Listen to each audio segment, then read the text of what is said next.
Well, hi, everyone. I thought we could start today, since we are a pretty small group, with one of the Ready's practices that we do before every meeting, to create more space to connect as people and hear every voice in the room. So we start every meeting with a check-in question. They can be pretty practical or range to something fun. I know some of you, but not most of you.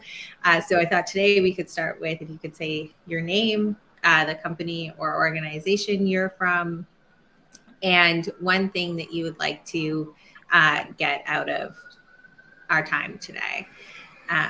And we will start with Raph, and then Brody, and then Stefan. Awesome. Very excited to be here and to meet you all. My name is Raph. I am from Tally, and today, I guess what I would love to talk about is the.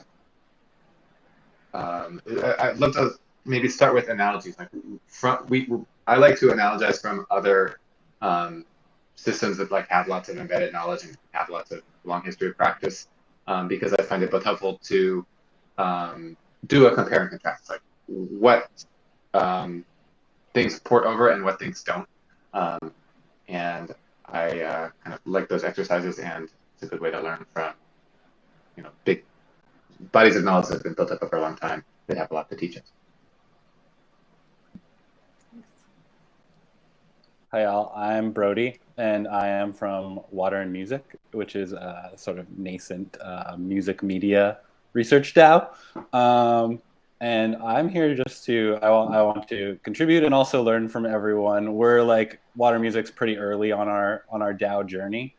So I think being in this group on foundational agreements is going to bring me a lot of learnings that I can bring back to the Water and Music community, and that can be like immediately implementable and thoughtfully implemented in our community.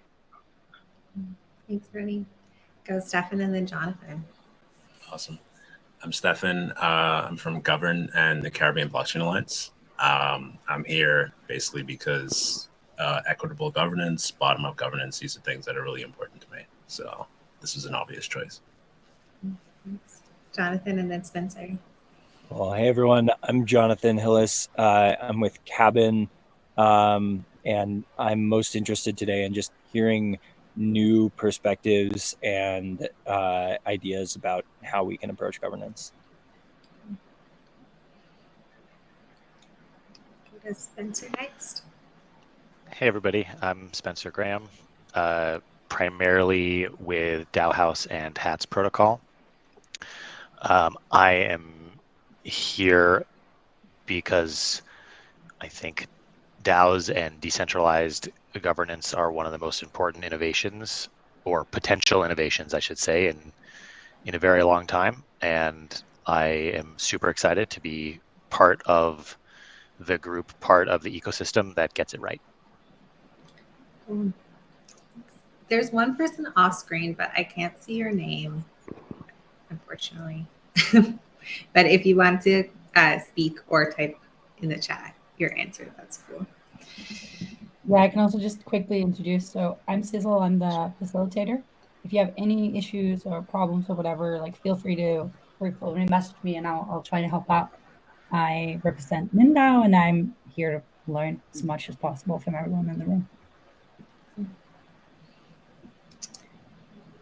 Okay. I'll introduce myself. Whoever is in the audience, we would love to hear from you at some point. I'm Tanisi Pooran. I'm a partner at the Ready, doing organizational design. My educational and work experience before the Ready is in labor and trade politics, community organizing, and justice, equity, diversity, and inclusion in evolutionary and educational organizations. And as we were talking about, as some of you may have heard when we first got here, I'm based in Canada. The Ready is a self-managing organization design and transformation consultancy. We were founded in 2015. And our purpose is to change how the world works. We want to realize a more adaptive, equitable, and meaningful and human way of working. So those are some of the things that we're going to unpack today, and how our purpose connects to our principles and why we ended up writing these foundational agreements. The REDI has worked with many different clients since 2015, ranging from large Fortune 100 companies to small startups and nonprofits. And we've been working in Web3 since 2021 and have really enjoyed our time and found a lot of common ground with the DAOs that we're working with, and have been really excited to bring our perspective and tools to this space. So I'm gonna share my screen. So I can show you some of these things. Has anyone ever used this tool before? Oh yay, I have not, so. Definitely have not. Okay, great. So you'll be patient with me as as we figure this out today.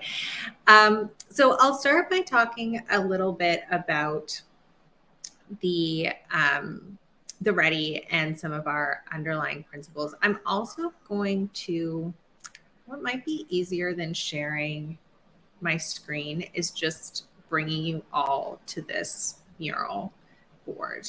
And then you'll be able to actually see what we're doing. Can folks click on that link in the chat and tell me if you can get on there? Yes, I am following you. Okay, great. So let's do that instead of sharing a screen. It'll be a lot easier, I think, for you folks to see what we're doing. So today we're going to talk about why and how the REDI wrote our foundational agreements. You can see examples of them here. And I'll talk a little bit more about how we wrote them, why we chose the ones that you can see on the screen. And we'll talk a little bit about a few of these principal agreements that make up our foundational agreements throughout the day. But to start, a couple of our underlying design and principles are here. So and throughout the day, you'll hear me refer to the term operating system, which many of you may be familiar with. The way we understand it is a foundational beliefs, assumptions, principles, and practices that shape our way of working. So we see this as kind of the soil and the roots of what we see on the surface in our organization. I'll also refer today to some of our principles around people positivity and complexity consciousness. So we define complexity as the relationship between the cause and effect can only be seen in hindsight. So a complicated system is something like an engine or a watch that if you have the skills and knowledge, you can learn how to fix it, you can understand what's broken, find the solution, and make a repair. Complex systems, which is where we generally work in and how our organizations run, are things like a garden or the weather. We can't really anticipate a change, or there isn't 3 steps to kind of fix your garden. You have to tend to it and sense and respond and be inquisitive in that space to actually find solutions and learn to adapt to your environment and the context that you're in. So we'll talk a little bit more about these different areas as we go throughout the day. We'll also talk about what we mean by people positivity and how that influenced our writing of these foundational agreements, and one of the reasons why we started this project in general. As I mentioned at the start of the day, I have a background in working in justice, equity, diversity, and inclusion. And I'm going to be talking a little bit about how we use, we refer to it as JEDI, how we use JEDI in designing our foundational agreements, in our governance, and how we design our system in general. We see JEDI as an integral part of org design. So in a traditional company, you may have like a diversity and inclusion office, or someone who works in HR who kind of handles these things, and it's very separate from the operating system and the day-to-day work. I think a lot of people have had an experience of having to go to some kind of like yearly training that lasts an hour or an afternoon, and that's kind of it. We intentionally design everything from our foundational agreements to each piece of governance that goes forward to our hiring process, with the idea that we want to create a more equitable and adaptive and human way of working. So we bring that into every part of our org design, whether it is internally focused or with our clients. And just before we get kind of into the topic of the day, one practice that I think is really important, especially as we're working in a space where there's so many brilliant ideas and things change really rapidly, I see citation and crediting knowledge as a powerful tool to create more equitable systems. Some of this may happen on chain, and that can be very powerful because we know so much of credit and origin gets lost if we are just humans talking to each other. So I think there's some cool opportunities within Web3 to do that. And I know people are working on that. But I just wanted to cite a few people that are influencing today's work and what I'll be sharing. Of course, my colleagues at the Ready who designed and wrote these foundational agreements with me. Outside of the Ready, we're going to be talking a little bit about Natanya Lee's work around principled struggle and how we use principles in work that is transformative, emergent strategy, and then underneath that, various labor and liberation movements that have happened globally. So while I'll be talking a lot about the Ready, I want to be clear that all of this work comes from somewhere and is built upon a lot of brilliant labor that came before us. So before I get started, are there any questions about, and we can talk about this more this afternoon as well, but anything about the Ready or what I've just said that folks want to comment on or have a question on?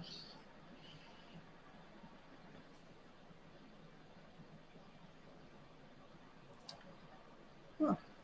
So let's move to talk a little bit about our core principles. So the Ready's core principles and what led to us wanting to really write down these foundational agreements. So when the Ready formed in 2015, there was a small group of people, and it was more of a network of independent practitioners who did this work and worked out of the Ready. They contracted with different clients, but they weren't full employees or members of the organization. You could kind of come and go.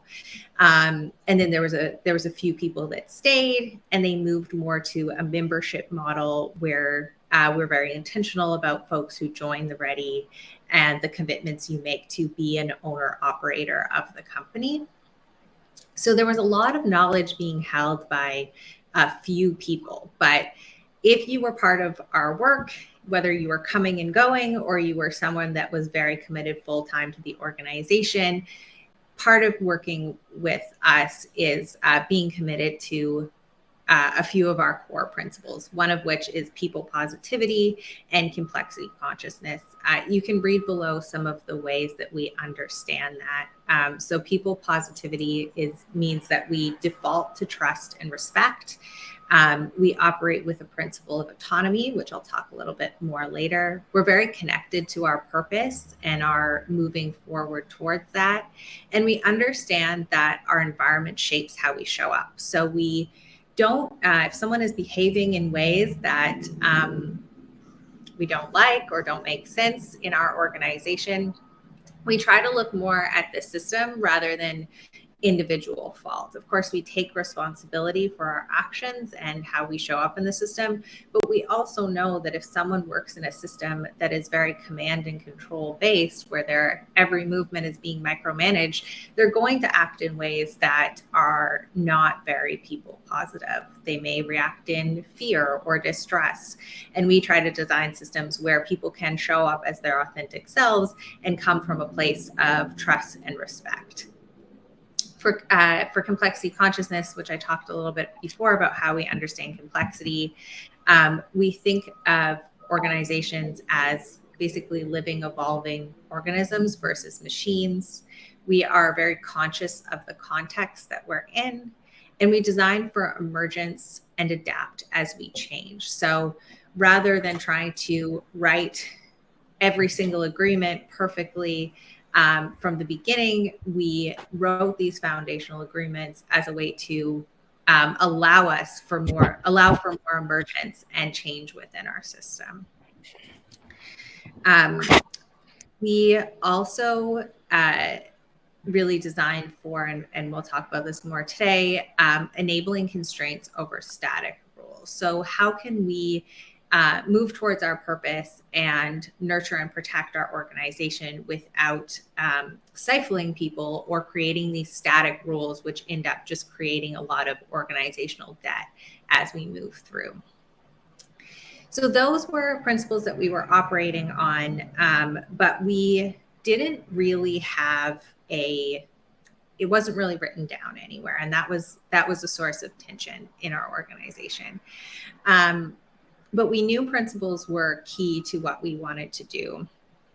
And we understood that having strong principles and this being accessible and easily learned by our members would help us be more adaptive, would help us sense and respond and actually move towards fulfilling our purpose. As I mentioned before, Natanya Lee of Left Roots, and she has also been in many other organizations and has done a lot of amazing organizing work, I think mostly in the US, developed the concept of principled struggle. So she said that in struggle that is principle, we struggle for the sake of building deeper unity, that we're honest and direct while holding compassion, that we each take responsibility for our own feelings and actions and seek understanding by asking questions and reading a text like a governance proposal before we launch our counter argument. So as I was writing and designing some of these agreements, this was a perspective I wanted to take, is how can we be in our purpose and do our work in a principled manner? Lee also spoke to the reality that we should consider that a meeting or an organization may not be the container to hold what we need to bring. So a particular meeting or a DAO, even that we are part of, may not feel like an organizational home. And it may not be the place to discuss and build and do everything we want to do. So it's always worth asking ourselves, what's the right space and who are the right people for this concern? And what we realized is, while we were growing at the Ready rapidly, we didn't have a place where people could learn about our foundational agreements and principles and decide if this was their organizational home for them. It was a bit confusing and unclear if you were to learn about our organization and join, what you were agreeing to and how you were participating and playing in the system. So we saw a need to clarify that if we wanted to sustainably grow and do the work that we do and make it a place that people want to be. And we didn't feel that, holding knowledge in the minds of our founder and a couple of founding members was a very people positive or complexity conscious way to be. How did we decide that we knew that things were not working, that we needed to adapt and change as we moved from 10, 15 people to 25 and now 40 people? We needed a way to govern our core agreements. So we had been meeting monthly in our whole company operating rhythm, and we were having a regular governance meeting. It was, I think, working quite well for a small group, but as our organization grew, meeting live and processing proposals live was no longer working. The meetings were pretty slow. They were a bit unwieldy. Everyone was attending, but there was like 5 or 6 people who were speaking, and even less people actually bringing proposals. We were getting through about 1 proposal per month using integrative decision making. And it was just slow. I facilitated these meetings for about 6 months, and it was kind of a slog to get through every month. So we knew we needed to change. And Sam, who some of you know and is speaking today as well, actually proposed a transition to a circle structure. So we had been working in project teams for our clients, but as a whole, we were just one self-managed company. Every member had governance rights and could make proposals and just kind of worked where they wanted to work. But we didn't have a particular structure in the ways that we organized around the work. So this agreement led to what we call an initiative, which are internally funded projects that compensate our members to work on something that benefits the organization in some way. So this could be something internally focused, or it could be a compensated external effort, which is how we first entered the Web3 space. I was excited about the space and wanted to learn more about it. So I asked if I could take some time to dedicate some of my work hours to getting involved with DAOs. So sometimes it results in internal change, sometimes it results in external change. So there was a governance fundamentals initiative started.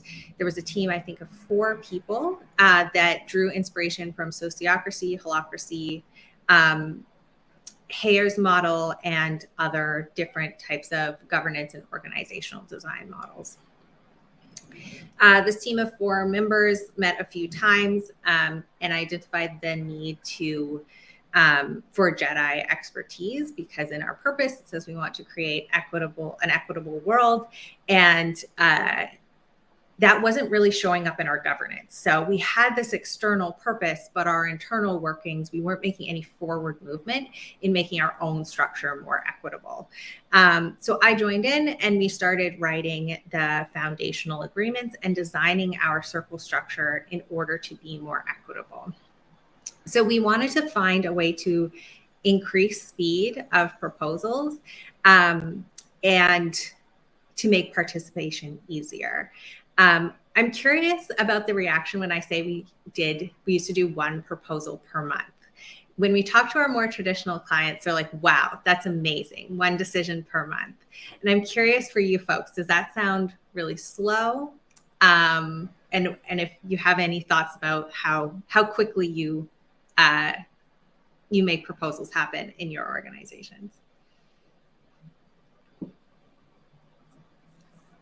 Yeah, I'd say it's not extremely slow, but it is more on the slow side. I think probably, I don't want to say an average, but I'd say it'd be closer to maybe 4 to 5 proposals a month, maybe something like that. And yeah, water organizational side. Sorry. Water music's very nascent, so in terms of formal proposals, we're moving even slower than that right now. But overall, that seems slow in terms of like, that's 12 proposals a year if you're wanting to like restructure your org. It does seems like you'll have a long time frame for that full getting it together. Yeah. For sure. I think it kind of depends on the context of the proposals. Like if they are proposals that are then delegating a lot of decision making to smaller groups, then that may be adequate because the actual decision making can be sort of happening at a different aperture. Or if you're omnibusing them. Yeah, John, that's a good point. In one of the DAOs I'm in, it's a somewhat smaller DAO, and we basically do everything, many things via proposal. not actually like not minor decisions, but dispersal of funds, sort of changing of parameters, and we do maybe more like a handful of proposals a week. But they're much smaller in scope than like large organizational structure change proposals. Yeah. I appreciate you all sharing, and that's actually a great transition into talking about how we decided to and why we decided to switch into this circle structure, which we needed these foundational agreements to do. So we were finding this slower pace, and while we had an agreement around autonomy, which if you follow me here on the mural board, you will see our principle of autonomy and the water line. So how we think about risk and decisions is the water line, and our principle of autonomy is freedom and responsibility. So a lot of traditional orgs or old ways of working operate on the principle of permission. We operate on the principle of autonomy. So you can take any action unless the authority required to do so has been constrained. It's a concentrated role that you do not hold, or it belongs in another circle. So you would have to go to that circle instead. And while we had a similarly written principle before, what we were finding is our members didn't seem to have the tools, the knowledge, or the guidance to actually act on that principle. And we wanted to transition into a circle structure that would allow people to be closer to the work that was happening and have a clearer pathway to actually act on their autonomy and make those small decisions rather than waiting until it was maybe a larger tension or a larger issue and bringing it to the whole company. There was an example of there was some financial decisions being made. I'm not on that team. I trust my colleagues who have background and experience in that industry to make those decisions. I didn't really need to be sitting in an hour-long meeting to discuss that proposal. And now I'm not. And I have time to work on other things while my colleagues don't have to listen to things that I'm working on, and they can handle our finances. So we ended up designing this circle structure. So if you'll come down here, feel free to zoom in on what the stickies say. So you'll see that we have I won't spend too much time on this circle structure so we can get into the actual agreements, but you'll have access to this link as well afterwards. We have our board circle. So this would be a bit different for a DAO, I'm sure, but our company is mostly owned by our founder, Aaron, and he and another very integral person in the formation of our company, Rodney, are the board circle. And then we have what we call a source circle, and our purpose is to enable the organization to fulfill our broader purpose. So we design the operating system that allows everyone else to do their work. So while we have a board circle, most of their authority is just at the top, and they have distributed it out to the source circle or the sub-circles within it. This allows decisions to be made with ease and a lot quicker. So in my opinion, it's also increased a bit more participation. So we were playing around with circle structures, what circles we needed, who would be part of them, what roles would be in them, how that could work in a way that felt adaptive and complexity conscious and also people positive. Because we knew that we were concentrating authority in different areas, and we didn't want it to result in exclusion or concentrating power, only with certain people. We wanted it to be role-based and adaptive versus, this person has been here for since 2015, so they should hold the most power. Hey, can I jump in with a Yes, for question sure. about circles? Yeah. So could you help me understand, like, what structurally or from a governance perspective makes this sort of circle structure with like a board circle that's delegating authority. Other than the words, like what's actually kind of structurally different between this and like a more hierarchical or traditional or committee-based structure? Yeah, that's a great question. So the board circle is kind of the least interesting part. Because it is our founder and one other person who has been integral in the company. We don't have a title for that role. They are people that kind of hold the legal responsibility for our company. And I believe if we were able to operate in a different way, we would probably not have that board circle, but it is necessary. We're a B corporation, so we do need some kind of board. So that is more of a legal type of circle.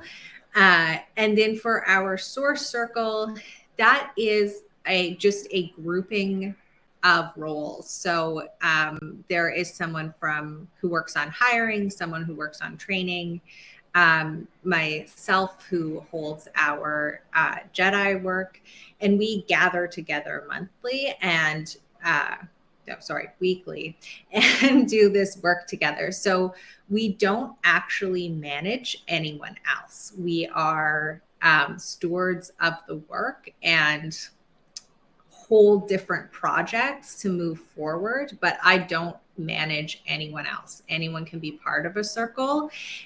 They can leave and join a circle and can vote on things within that circle. There is representation because we're growing as a company. Not everyone comes to every meeting. So we have people that represent.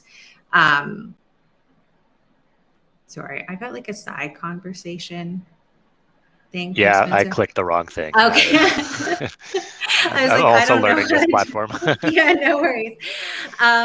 So we very much of our circle structure is designed a mix of like sociocracy and holacracy and our own point of view. So we wanted a way to be able to do work in small groups without having either everyone involved or one person holding all the work because they happen to sit in that role.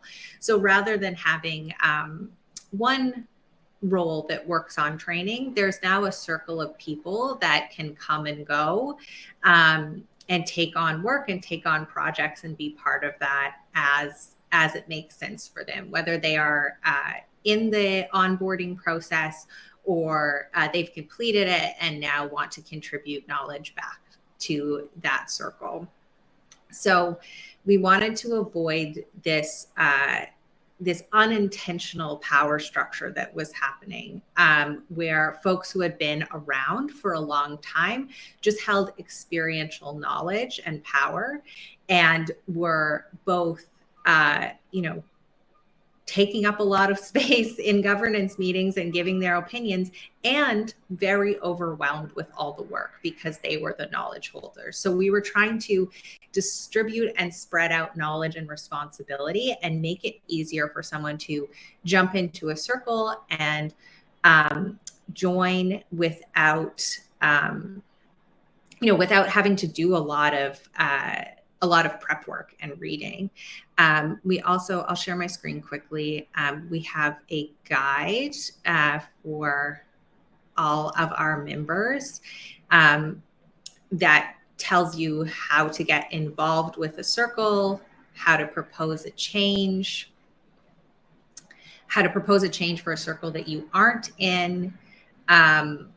If you are not sure what to do at all and you just have what we call a tension, so a concern or an issue, what you should do about that, etc. So this guide also tells our whole governance story and how we got to where we are. So a big part of creating more equity in our system was trying to distribute roles and knowledge in a way that felt more accessible for someone who's joining this organization. So whether you've been here for 5 years or you've been here for 2 months, We want you to be able to make a proposal, get involved, bring an idea forward, start a project, etc. Is that helpful, Jonathan?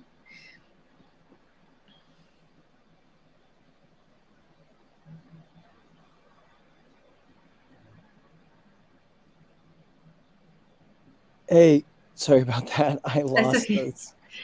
No worries. Yeah, definitely. I think like the other thing that might be super helpful, I don't know if this is, I think these are maybe public, but if not, that's fine. But these agreements you're going through are these these list of sort of foundational agreements. Are those open source, or can we go look at those somewhere? That's a great question. I have a feeling that they are. I feel like there is an easier way for me to share them rather than sending individual links to all, I think 12, 10 or 12 agreements. So we use Murmur, which is our sister company. It was founded by the Ready's founder, Aaron, a couple of years ago. And that is a tool we use to do asynchronous governance now. So we no longer meet live. We no longer have to sit with each other for an hour all in the same time zone. We now use Murmur to process our agreements, still using integrative decision-making, just now asynchronously instead of live. So I will find a way to get that link. I will ask the Murmur team about the best way to share that and get those examples. We have templates, so then you can see the template versus something that's very specific to our context as well. So awesome. I will find a way to get those out. Thank you for asking that, though. We could probably share it on the note in the next session somewhere on a sticky note or something if you get the link. Cool. Thank you. That's helpful. So I just wanted to talk a little bit about the ways that we see equity and justice in our system.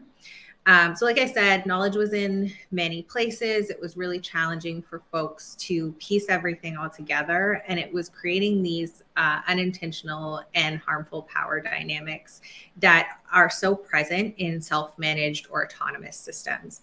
Folks that are founders or have been around for a long time or are, maybe absorb knowledge in a way that fits in with the other folks that wrote that knowledge or are presenting it, often have more power to make change in their system.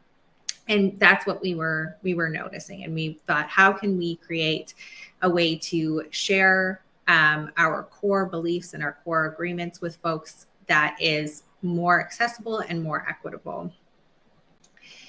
We were finding that this was leading to like a lack of belonging or a sense of exclusion. And when we were designing for broad inclusion, so everyone come to a governance meeting, we were missing the opportunity to do deeper work that was actually leading us to fulfill our purpose. So when I think of designing equitable governance, I'm less interested in inclusion as it stands alone, so everybody in the room, and more interested in justice and equity and diversity. If we're doing those things well outside of our system, we can be intentional about what inclusion means. So we wanted to design a governance system that would allow people to equitably contribute, even if they weren't in the circle or weren't in the room. So we designed these agreements, which we'll look at here, and I will send out the links so you can read them all. Starting with the principle of agreements and how we think about what agreements make sense. So we're not just making everything into a governance agreement. Sometimes it makes sense to just have a one-on-one chat with your colleague or within your circle and make what we call a working agreement. So you might write it down somewhere like in your Notion board or on another knowledge storage or organization place.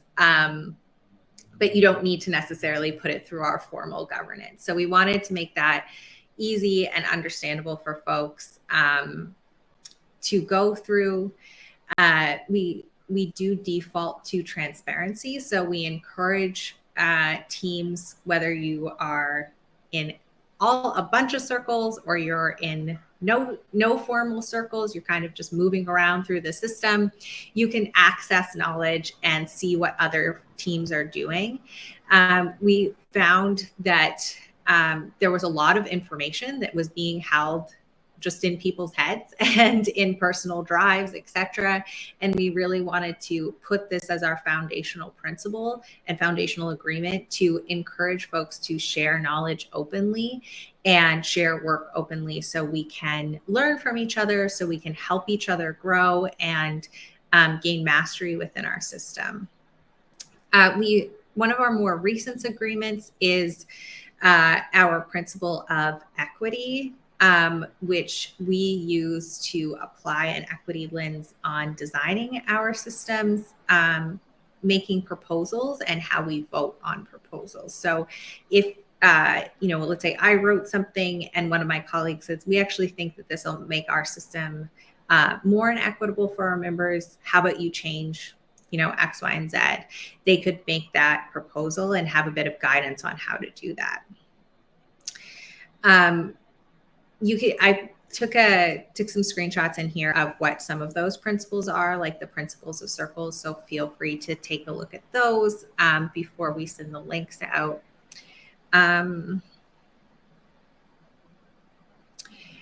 So as we thought about moving into circles, which you'll see here, which is how we structure the organization. So each circle is united under a common purpose, and holding a role in that circle allows you to participate in governance, do different projects. You can expand into a sub-circle. So if you're part of a circle and you feel that there needs to be something separate and you want to kind of concentrate on something in particular, you can go and do that and have your own governance and decision-making rights. And we did this, we concentrated authority particularly to make our organization be more effective and be more equitable. And we knew that there were some concerns from our members, valid concerns, that moving to this concentrated authority would mean that folks can't participate. So we tried to be very clear in our foundational agreements, writing those agreements, that just because there is a circle doesn't mean it's kind of a fortress and you can't get into that circle. So that's still a challenge. I would say we're still clarifying and moving through that. We wrote these agreements to give us a strong foundation to build upon, and that's kind of the phase that we're in right now. We're understanding how these foundational agreements work on our system, if we need to make any changes, if we're missing anything. But we wanted to start with the minimum viable governance and build from there, so we could get started and test and learn and find out if we were actually, creating more inequity or barriers that didn't need to be there, which was, the opposite of our intention, but you don't really know until you test it. So we are always testing and adapting and learning through these agreements, but the foundational agreements give us that strong foundation, I guess, to move forward and be more experimental and be more adaptive. I think without that, we were playing in a bit of a safe zone, and unintentionally kind of not moving forward. Unintentionally excluding folks who may have knowledge and ideas that were not being applied. And by having these agreements, we've been able to clearly outline who we are as an organization, how we think about governance, how we think about our operating system, and make it easier for folks to participate and play in this system. I'm going to pause and ask how much time we have left.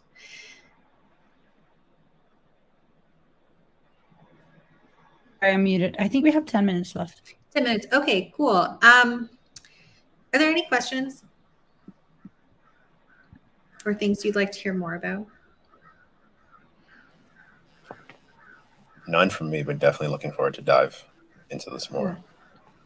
Yeah, I'd love to maybe preview, before I ask any questions, I'd love to preview what we're doing this afternoon. what does that look like? Because maybe I should just hold my questions for that session. I don't really know what Cool. Yeah, could we do that? I can go. So basically, after the break, we're gonna go into what you learned today relates to your own experiences and in your own DAO.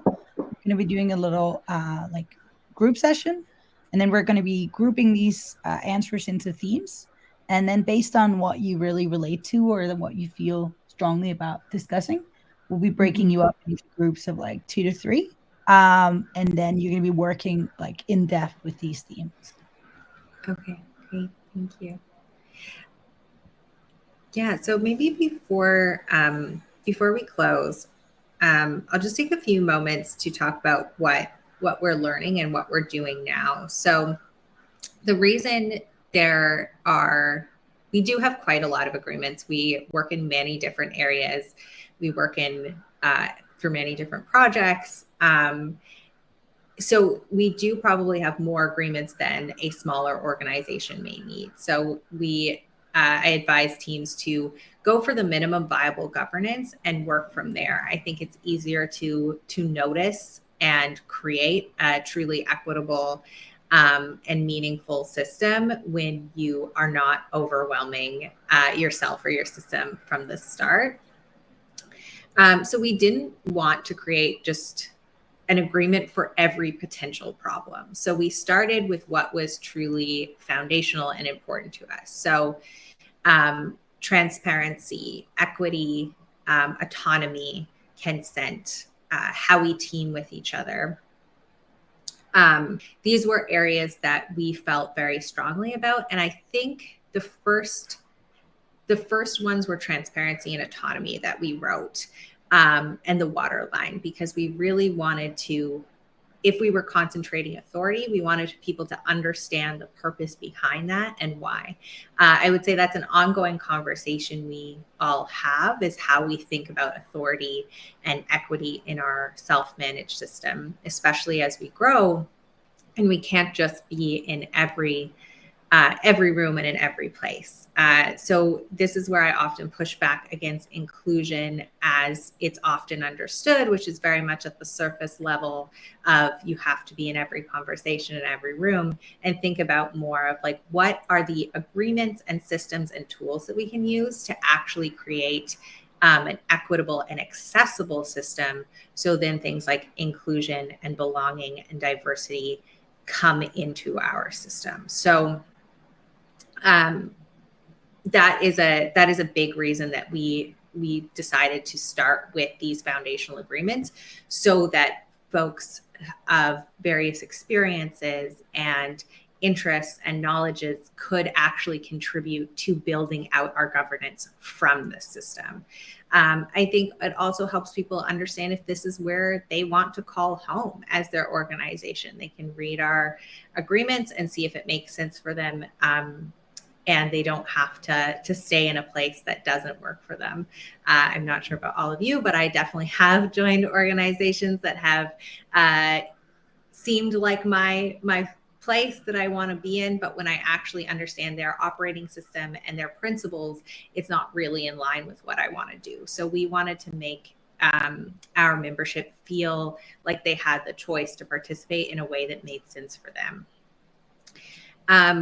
We are always experimenting and shifting and learning and, changing our governance. It's really easy with Murmur because you can just propose a change.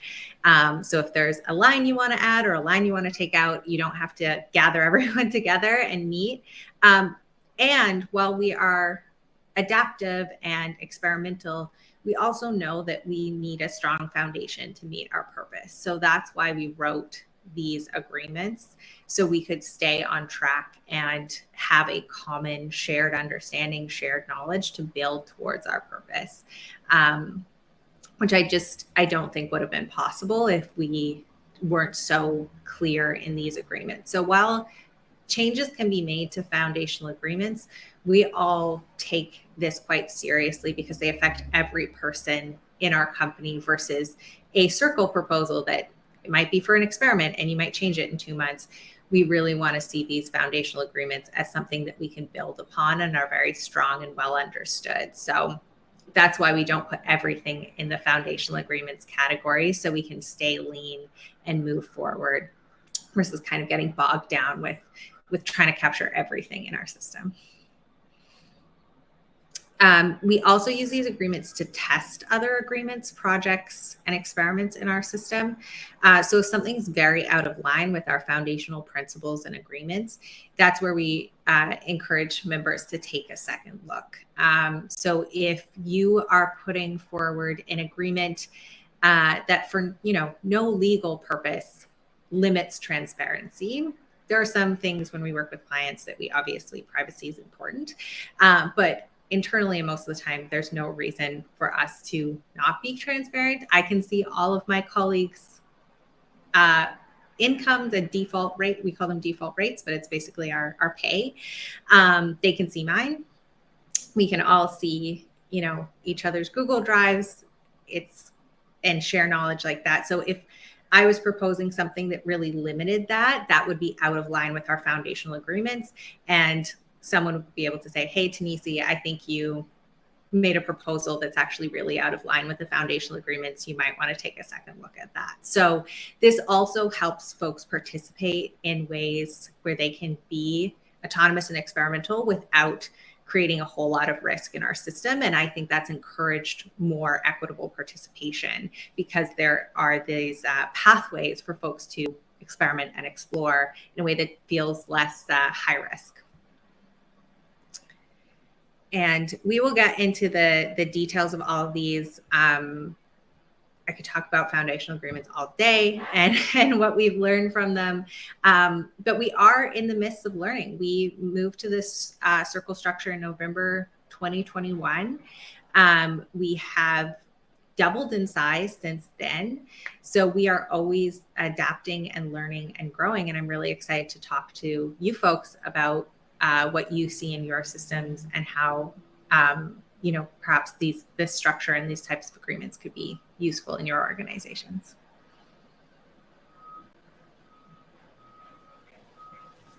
Awesome. This was dope. Thank you. I'm so glad you're all here.